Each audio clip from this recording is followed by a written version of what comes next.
திருப்பதி லட்டு விவகாரத்தில் நடிகர் பிரகாஷ்ராஜ் கருத்து தெரிவித்திருந்த நிலையில், எங்கள் உணர்வுகள் பின்பற்றால் வாயை மூடிக்கொண்டு இருக்க வேண்டுமா? இதுதான் நீங்கள் பேசும் மதச்சார்பின்மையா என ஆந்திர துணை முதல்வர் பவன் கல்யாண் கேள்வி எழுப்பியுள்ளார். திருப்பதி லட்டுனையில் கலப்படம் செய்யப்பட்டதாக ஏழுமலையானிடம் மன்னிப்பு கேட்டு குண்டூரில் உள்ள தசவதார வெங்கடேஸ்வர சுவாமி கோவிலில் கடந்த 22ஆம் தேதி சிறப்பு பூஜை செய்த ஆந்திர துணை முதல்வர் பவன் கல்யாண் 11 நாட்கள் பரிகார தீட்சை மேற்கொண்டு வருகிறார். இதற்கிடையில் இந்த விவகாரத்தில் தவறு செய்தவர்கள் மீது நடவடிக்கை எடுங்கள், இதில் எதற்காக தேசிய அளவில் அச்சத்தை ஏற்படுத்துகிறீர்கள் என பவன் கல்யாணுக்கு நடிகர் பிரகாஷ்ராஜ் கேள்வி எழுப்பியிருந்தார். இந்நிலையில் விஜயவாடாவில் உள்ள துர்கா மல்லேஸ்வர சுவாமி கோவிலில் நேற்று நடந்த சுத்தம் செய்யும் நிகழ்ச்சியில் பங்கேற்ற துணை முதல்வர் பவன் கல்யாண் அம்மனை வழிபாடு செய்த பின்னர் நிருபர்களிடம் கூறும்போது, சானதான தர்மத்தை வருங்கால சந்ததியினருக்கு கொண்டு செல்வது நமது பொறுப்பு. திரைப்பட நடிகர் பிரகாஷ்ராஜ் எனக்கு நல்ல நண்பர், அவர் மீது எனக்கு அளவற்ற மரியாதை உண்டு. ஆனால் இந்த தர்மத்தை கடைபிடிப்பவர்கள் சானதான தர்மத்தையும் புனிதத்தையும் மீறும் போது பேசுவது கூட தவறு என்று சொன்னால் எப்படி?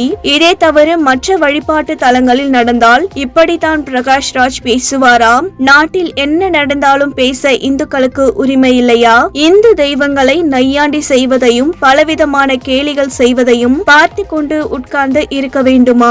எங்கள் உணர்வுகள் புண்பட்டால் வாயை மூடிக்கொண்டு இருக்க வேண்டுமா? இதுதானா நீங்கள் பேசும் மதச்சார்பின்மை? திரைத்துறையினரிடம் வேண்டுகோள் விடுக்கிறேன், சானதானம் தொடர்பான விஷயங்களில் கேலி செய்வது ஏற்புடையதல்ல.